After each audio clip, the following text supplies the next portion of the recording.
Lotus reality and agro farming వారు premium farm land projects మన పొలం ఫేజ్ 1, 2 మరియు 3 కంప్లీట్ చేసుకొని మన పొలం phase 4 Wasar village at Narayana Khed లో ఆగస్టు 15 ఇండిపెండెన్స్ డే రోజు గ్రాండ్ లాంచ్ చేయడం జరుగుతోంది.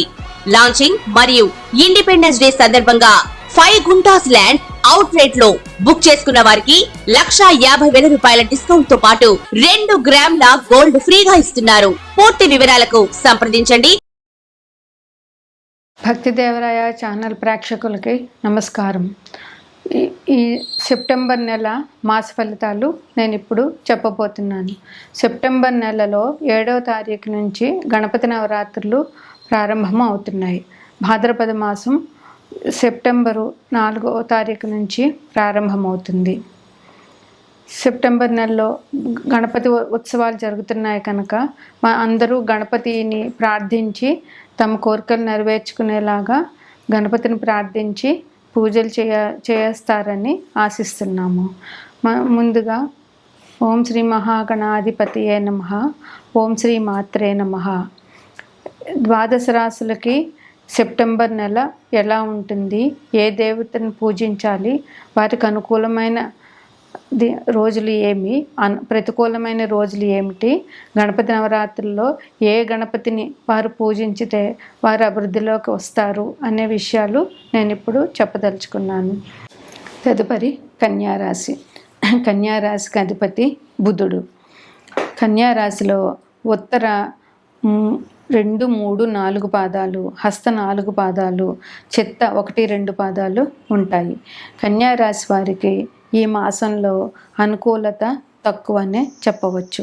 వీరికి ఈ రాశి వారికి ఈ నెల అంత అనుకూలంగా లేదు. అన్ని రకమైన బాధలు వీరికి ఈ మాసంలో వచ్చే అవకాశాలు చాలా ఎక్కువగా ఉన్నాయి.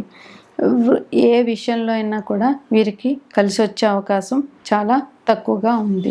వృత్తి వ్యాపారాల్లో వృత్తి అన్ని రకాల వృత్తుల వారికి కొంచెం ఇబ్బందులు ఎదుర్కొనే అవకాశం ఉన్నది. అందువల్ల వీరు జాగ్రత్తగా వృత్తుల్లో చేసేవారు జాగ్రత్తగా ఉండాలి. వ్యాపారం చేసేవారికి కూడా ఆదాయం ఖర్చుకు తగ్గిన ఆదాయం దొరుకుతుంది, కానీ లాభం అనేది తక్కువగా ఉంటుంది. వ్యాపారం చేసేటప్పుడు వీరు జాగ్రత్తగా ఆచితూచి వ్యవహరించవలసిన అవసరం చాలా ఉంది.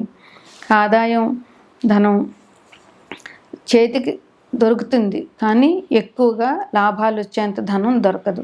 ఖర్చులకు సరిపడా ధనమే దొరుకుతుంది. అందువల్ల ధనానికి సంబంధించి ఆదాయానికి సంబంధించి వీరు ఖర్చులు పెట్టుకునేటప్పుడు జాగ్రత్తగా చేసుకుంటూ ఆదాయం మిగుల్చుకునే అవకాశాలు పెంచుకోవాలి. మనస్పర్ధలు, ఈ కుటుంబంలో మనస్పర్ధలు వచ్చే అవకాశం ఉంది. పరస్పరం మాటలు అనుకోవడం, గొడవలు పడడం జరిగే అవకాశాలు ఉన్నాయి కనుక సాధ్యమైనంత వరకు కుటుంబ సభ్యులు మౌనంగా జాగ్రత్తగా ఉండవలసిన అవసరం ఉంది. ఆరోగ్య విషయంలో కూడా వీరికి శిరోబాధలు, తలకి దెబ్బలు తగలడం, తలనొప్పి ఇట్లాంటివి వీరికి వచ్చే అవకాశం చాలా ఉంది. అందువల్ల వీరు చాలా జాగ్రత్తగా, కుజుడి 4వ దృష్టి కన్యారాశి మీద ఉంది. అందువల్ల కుజుడు గొడవలకి, దెబ్బలకి, కోపానికి కారకుడు కనుక వీరు చాలా జాగ్రత్తగా పరస్పరం ఎవరితోనైనా మాట్లాడేటప్పుడు చాలా జాగ్రత్తగా మాట్లాడడం, సాధ్యమైనంత వరకు మౌనవ్రతాన్ని పాటించడం చాలా అవసరం. కోపంగా ఎదుటి వాళ్ళని మాట్లాడినప్పుడు వీరి మీదకి నిందలు రావడము, వీరికి మనసు చికాకు పడడము, ఎదుటి విషయం చికాకు పడడం జరుగుతుంది కనుక వీరు చాలా జాగ్రత్తగా ఇతరులతో వ్యవహరించేటప్పుడు చాలా జాగ్రత్తగా ఉండవలసిన అవసరం ఉంది. అలాగే ప్రయాణాలు చేసిన మామూలుగా అయినా చిన్న దెబ్బలు, గాయాలు తగిలే అవకాశం ఉంది కనుక వీరు చాలా జాగ్రత్తగా ఉండవలసిన అవసరం ఉంది. అనుకోని సంఘటనలు జరిగే అవకాశాలు ఉన్నాయి. వీరు ఏ పని తలపెట్టినా అందులో ఆటంకాలు జరిగే అవకాశం ఉంది. అందువల్ల ఏ పనైనా తలపెట్టేటప్పుడు ముందు గణపతి ప్రార్థన చేయడము, గణపతిని పూజించడము చేసి ఎటువంటి విఘ్నాలు లేకుండా చేయి తండ్రి అని గణపతిని పూజించి ఏ పనైనా మొదలు పెట్టడం అన్నది ఈ రాశి వారికి చాలా చాలా అవసరం. అట్లాగే అనుకోని సంఘటనలు, వీరు ఊహించిన సంఘటనలు ఈ నెలలో జరిగే అవకాశం ఉంది కనుక వీరు చాలా జాగ్రత్తగా ఉండవలసిన అవసరం ఉంది. ఇతరుల విషయంలో అస్సలు తలదూర్చొద్దు. ఈ సమస్యలే కాక ఇతరుల విషయాల్లో తలదూర్చి ఆ సమస్యలు కూడా కొని తెచ్చుకోవడం వద్దు. అందువల్ల ఇతరుల విషయాల్లో తలదూర్చకుండా వీరు జాగ్రత్తగా తమ పని తాము నెరవేర్చుకుంటూ ఇతరుల విషయాల్లోకి వెళ్లకుండా ఉంటే ఈ రాశి వారికి కొంచెమైనా మనశ్శాంతి ఈ నెలలో దొరుకుతుంది. స్పెక్యులేషన్ వ్యాపారం అస్సలు ఈ రాశి వారికి ఈ నెలలో కలిసి రాదు. అందువల్ల స్పెక్యులేషన్ వ్యాపారులు ఒకవేళ ఆల్రెడీ చేస్తున్న వారు ఉంటే వారు కొద్ది జాగ్రత్తగా మార్కెట్ని అనుసరించి వ్యాపారం చేసుకోవాల్సిన అవసరం ఉంది. సోదరులతో కూడా విభేదాలు వచ్చే అవకాశం ఉంది. అందువల్ల సోదరులతోటి వీరు ఆచితూచి మాట్లాడి సోదరులతో గొడవలు పెట్టుకోకుండా సాధ్యమైనంత వరకు చిరునవ్వుతో వెళ్ళిపోవడం ఈ రాశి వారికి ఈ నెలలో చాలా అవసరం. స్త్రీలకు సంబంధమైన ఈ రాశిలో పురుషులకి స్త్రీలకు సంబంధమైన స్త్రీలతో గొడవలు వచ్చే అవకాశం ఉంది. అందువల్ల ఈ రాశి పురుషులు స్త్రీలతో మాట్లాడేటప్పుడు స్త్రీలతో వ్యవహరించేటప్పుడు చాలా జాగ్రత్తగా ఉండవలసిన అవసరం ఈ రాశి వారికి చాలా ఉంది. వీరికి గ్రహాల అనుకూలత తక్కువగా ఉన్నందువల్ల ఈ రాశివారు ప్రతి పనిలోనూ ఆచితూచి వ్యవహరించి జాగ్రత్తగా ఈ మాసం గడపవలసిన అవసరం చాలా ఉంది. వీరికి 5, 10, 16, 19, 25, 27 ఈ తేదీలు అనుకూలం. 7, 12, 14, 21, 23, 30 ఈ తేదీలు ప్రతికూలం. అందువల్ల అనుకూలమైన తేదీల్లో వీరు మంచి పనులు మొదలుపెట్టి కార్యక్రమాలు చేసుకోవాల్సిందిగా విన్నపం. ప్రతికూల తేదీల్లో ఎటువంటి ప్రయాణాలు పెట్టుకోకుండా ఇతరులతో వ్యవహరించకుండా జాగ్రత్తగా ఉండడం, మౌనంగా ఉండడం చాలా అవసరం.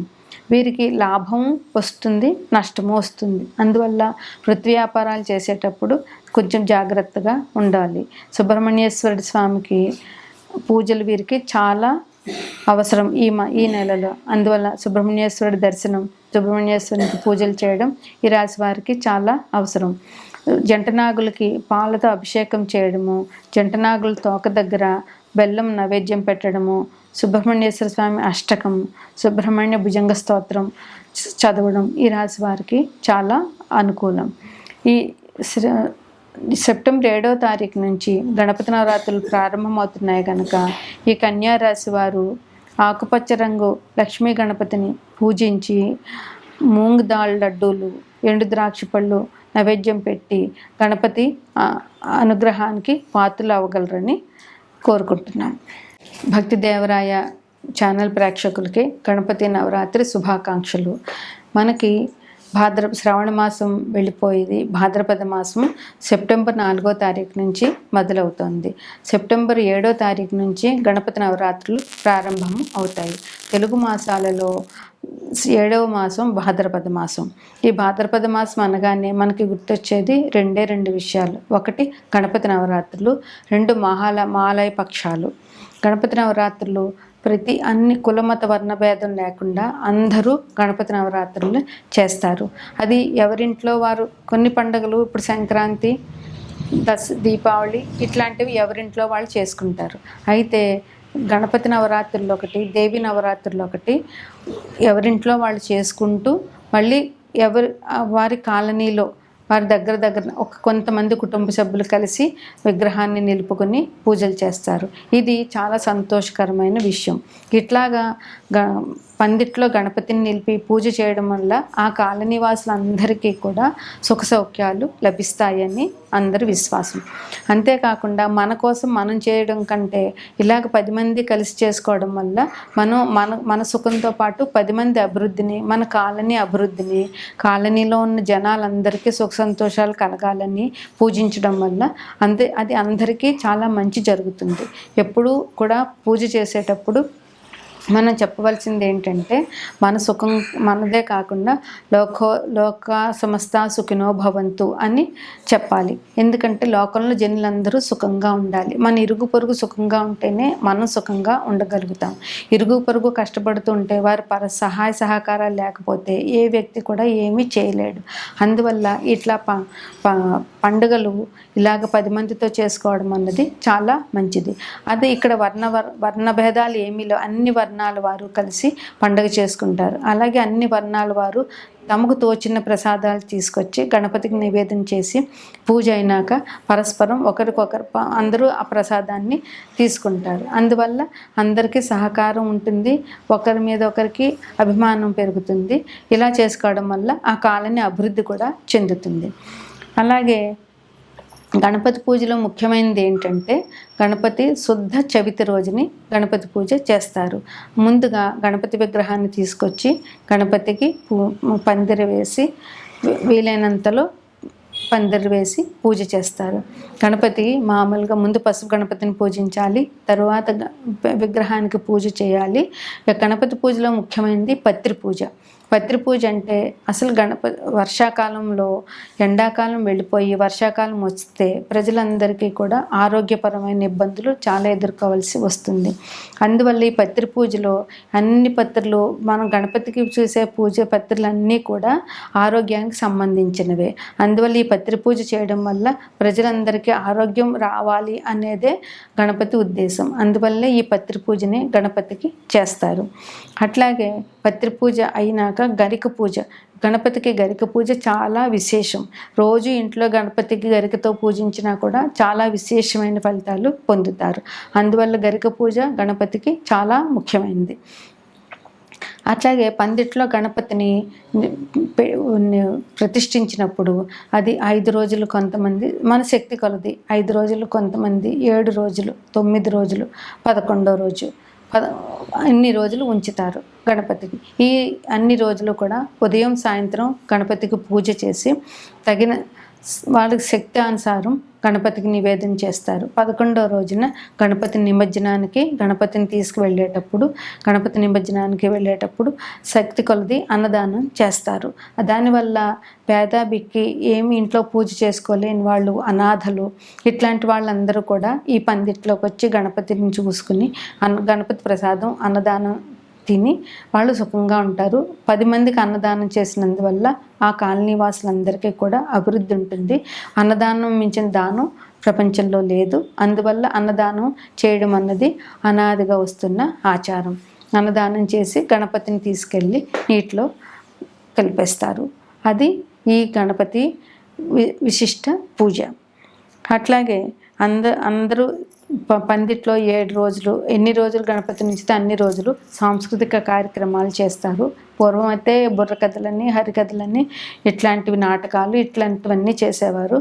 ఇప్పుడు బుర్రకథలు, హరికథలు ఎవరు వినటం లేదు. చెప్పేవాళ్ళు ఉన్నా వినేవాళ్ళు ఎవరు లేరు. ఈ రోజుల్లో సాంస్కృతిక కార్యక్రమాలు కాలనీలో పిల్లలకి పాటల పోటీలు పెట్టడము, లేదా ఇట్లా విష్ణు సహస్రనామాలు చదివించడము, భగవద్గీత చదివించడం, ఇట్లాంటివి చేయడం, లలితా పారాయణం ఇట్లాంటివన్నీ చేసి సాధ్యమైనంత వరకు పాటలు పాడించి ఇట్లా గణపతి సాంస్కృతిక కార్యక్రమాలు జరుపుతారు.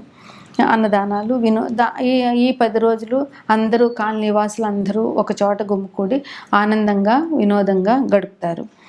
గణపతికి ఈ 12 రాశుల వారు మన జ్యోతిష్యంలో 12 రాశులు ఉన్నాయి.